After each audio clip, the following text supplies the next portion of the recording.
শুরু হয়েছে চলতি বছরের এইচএসসি ও সমমানের পরীক্ষা। করোনা আর ডেঙ্গুর কারণে ছিল বাড়তি সতর্কতা।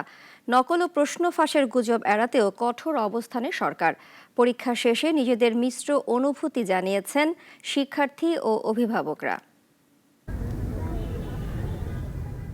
হাতে প্রবেশপত্র আর চোখে মুখে উত্তেজনা, এভাবেই দীর্ঘ প্রস্তুতির পর জীবনের গুরুত্বপূর্ণ এক ধাপে পা রাখছে লাখো শিক্ষার্থী।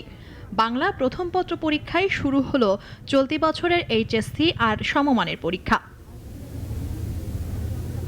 করোনার চোখ রাঙানি আর ডেঙ্গুর প্রকোপ থেকে পরীক্ষার্থীদের সুরক্ষায় কেন্দ্রে ছিল বাড়তি ব্যবস্থা। ৩ ফুট দূরত্ব বজায় রাখা, মাস্ক আর বাধ্যতামূলক হ্যান্ড স্যানিটাইজার ছিল প্রতিটি কেন্দ্রে। শিক্ষা উপদেষ্টা অধ্যাপক ডক্টর সিআর আবরার সকালে রাজধানীর 2টি পরীক্ষা কেন্দ্র পরিদর্শন করে জানান, প্রশ্ন ফাঁসের গুজব ঠেকাতে সর্বোচ্চ প্রস্তুতি নিয়েছে সরকার। পরীক্ষার ফল দ্রুত প্রকাশের কথাও বলেন তিনি।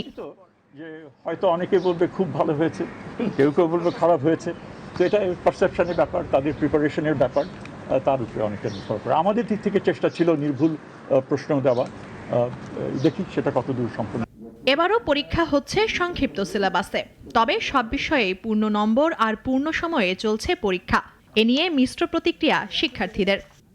ভালো হইতেছে, আপাতত টাইম কম অনুযায়ী আমাদের ভালো হইতেছে, কিন্তু যদি টাইম বেশি থাকতো তাহলে ফুল সিলেবাসে হইলেই বেটার হইতো। 9-10 থেকেই তো আমরা করোনার বছর গেল, আবার ইন্টারে উঠেও তো ওরকম সময় পাইনি। সেকেন্ড ইয়ারে একদম পরিপূর্ণভাবে ক্লাস করতে পারছি। আলহামদুলিল্লাহ ভালো, সব ভালোই যাচ্ছে, প্রিপারেশনও ভালো যাচ্ছে। তারা তো পড়ে নাই, সিলেবাসটা শেষ করতে পারেনি, তাদের ব্যর্থতা এটা। তবে অভিভাবকদের অভিযোগ, দেশের চলমান অস্থিরতায় প্রস্তুতিতে যথেষ্ট সময় পাননি শিক্ষার্থীরা।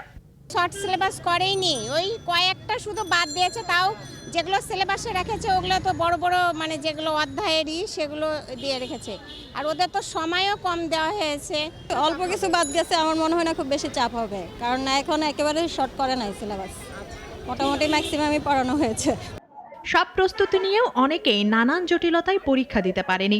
কোথাও কর্তৃপক্ষের গাফিলতির অভিযোগ, কোথাও দৈব দুর্বিপাকে পড়েছে শিক্ষার্থীরা। তবে পরীক্ষা সুষ্ঠু, শান্তিপূর্ণ ও নকলমুক্ত রাখতে নেওয়া হয়েছে কঠোর ব্যবস্থা। 15 আগস্ট পর্যন্ত বন্ধ রাখা হয়েছে দেশের সব কোচিং সেন্টার। মুনিয়া জুথি, নাগরিক, ঢাকা।